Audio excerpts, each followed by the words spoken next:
Yo, you know, I love the One Piece anime, but it clearly has its flaws. And when we talk about flaws in the One Piece anime, people usually bring up the pacing and the filler and the animation issues. And while I think it's fine to criticize all those things, my biggest gripe with the One Piece anime is how it avoids covering the side content. Mostly things like SBSs and cover stories. And it's extra frustrating because it's like, y'all put so much padding into the anime anyway, that it would just make sense to use the SBSs and the cover stories as side content anyway to fill in time. I don't understand why they don't do it. To my knowledge, it's only been done a couple times, but because obviously the anime doesn't do this, a lot of anime onlys don't even know what happened to these characters in these side stories, and they end up missing out on so much important context that works to serve and enhance the story. And with the final saga coming up, I assume a lot of people are going to be switching over to the manga, so I'm going to be covering these cover stories for those people who haven't seen these things. I'm not going to cover all of them because that video will be like fucking 2 hours, but we'll start here and see how it goes. To be honest, I haven't even read a lot of the cover stories, so for me, this is going to be my first time going through them. Now, the first two cover stories, Buggy's Adventure and The Adventures of Kobe Meppo, have already been covered in the anime. Most of y'all have seen them, and if you haven't seen them, go watch the anime, nigga.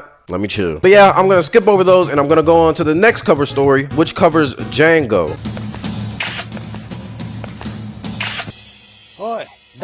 It's called Django's Dance Paradise, but this cover story takes place right after Syrup Village, and apparently Django is waking up from getting knocked out by Usopp.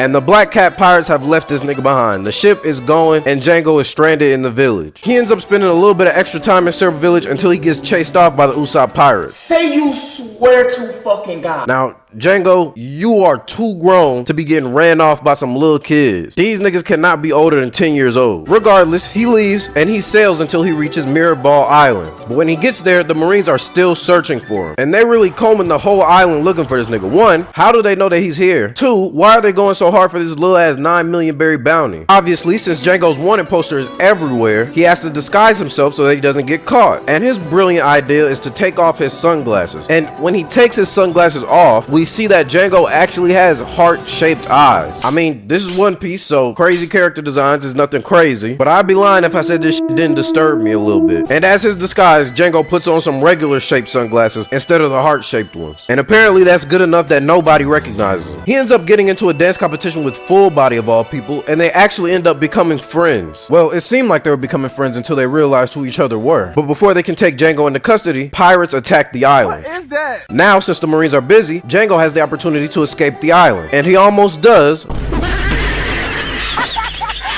but he decides to come back because he just f***s with Full Body that much. And the pirates was really whooping Full Body ass, so Django had to come back, help his bum ass, help all the people in the town. What's my name? But after they win, Full Body still has to arrest Django because that's his job. But Full Body shows up at his trial and objects to the judge's sentence. This moves the judges enough to acquit Django, but Full Body is demoted for the outburst, which I guess he's fine with because they both start simping for Hina and decide to work under her. This was a completely ridiculous cover story, but I kinda liked it. It was goofy, it was fun, and it kinda made me like Full Body and Django more. I remember seeing them in Marineford and being like, why are these niggas together? And now this makes perfect sense. But I mean, these niggas are pretty irrelevant anyway, so it doesn't really matter. But now let's get into a cover story about a slightly more relevant character, Hachi. Now, we all love Hachi, and if you say you don't love Hachi, you're wrong. Shut up, nigga. Apparently, this one's called Hachi's Seafloor Stroll, and we get straight to it with this one, because the first thing we see is Hachi jumping off of a marine ship. This is obviously right after the Arlong pirates get arrested, and where are the rest of the Arlong pirates? I guess we'll never know. But Hachi escapes and starts doing some good deeds on his way back home. He's helping all kinds of different sea creatures and humans, and they're giving him gifts in return. Eventually, he comes across a sea boar that spits out Kami and Papa, the Jamaican Rastafarian starfish that be with Kami. Hachi saves them, but right after they get pulled up on by the macro fishman pirates. And boy, these niggas is ugly. Nigga on the right look like the mantis alien from Don.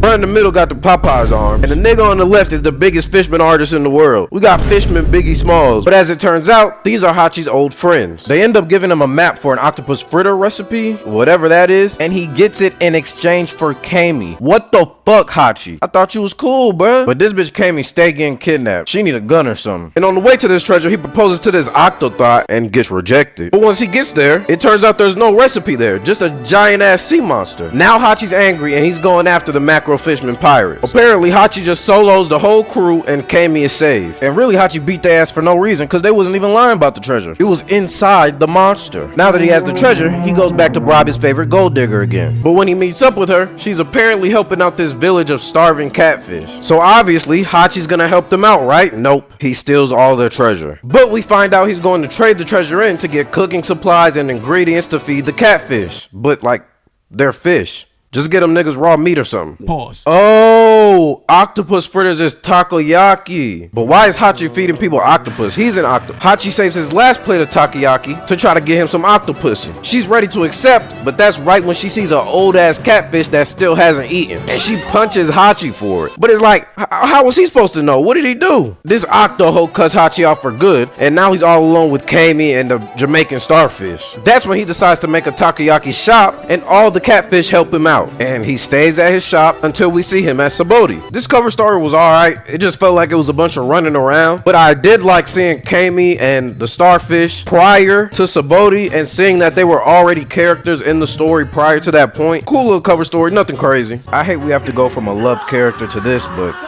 this cover's about Wappo. I know. But we have another cover story that comes right after Luffy beat somebody's ass and sent them flying.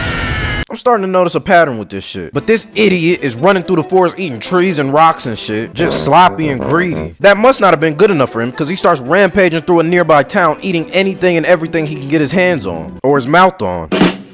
Now that doesn't go on very long before he gets his dumb ass arrested. Somehow he sneaks out the cuffs, but with nowhere to go, he is now homeless. And when I say homeless, I mean homeless. This nigga living in the gray terminal basically. He goes around panhandling and he uses trash as food and entertainment. Eventually his trash toys start to interest the nearby kids and they start playing with them too. Now I don't like this. Usually I'd be like, aw, he just really likes kids, he's really good with kids, but it's Wappo. There's no way that he's gonna do anything good here. Regardless, he realizes he can make a bunch of money selling his trash inventions and starts his own toy shop. And the kids love him. They rush in the counter to buy his toys. Eventually, Wappo's work attracts the attention of scientists who, upon inspection of his toys, find out it contains a brand new metal alloy named Wappo metal. Now Wappo's business is expanding quickly, and before you know it, he's the CEO of a giant corporation. He ends up marrying Miss Universe and becomes the king of a whole new nation built off the back of his business. And then that's just the end of the cover story. And I'm just like, why do good things always have to happen to bad people?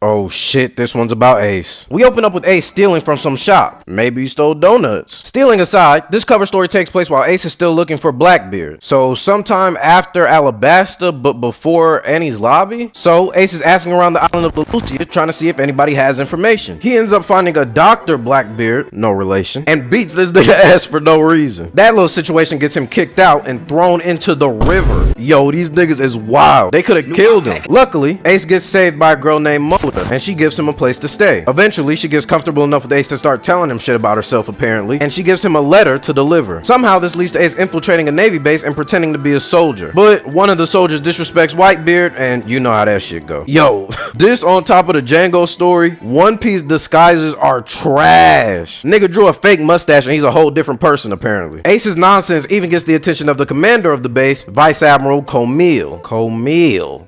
In all the confusion, a Navy recon ship pulls in, and it catches on fire immediately. Apparently, pirates attacked it. Ace jumps in and saves the Marines on the ship, but that's when people start to get suspicious. They start thinking, this dude is on fire and he's fine. How? It's like the fire's a part of him. I know that ain't who I think it is. Now the Marines are back to chasing Ace down, but before he leaves, he gives the Vice Admiral the letter from and hold up, bro. She made Ace go on this whole trip and risk his life for milk? Whatever. At least Ace got some info on Blackbeard from the ship. And as it turns out, the chefs of the ship were Moda's parents. And they made their way back to their home island of Lucia and had a big old family reunion. Wonder what happened to them. But yeah, man, that's all I got for y'all boys today. Let me know which one of these was your favorite cover story. And let me know if y'all want more of these. Like the video if you like the video.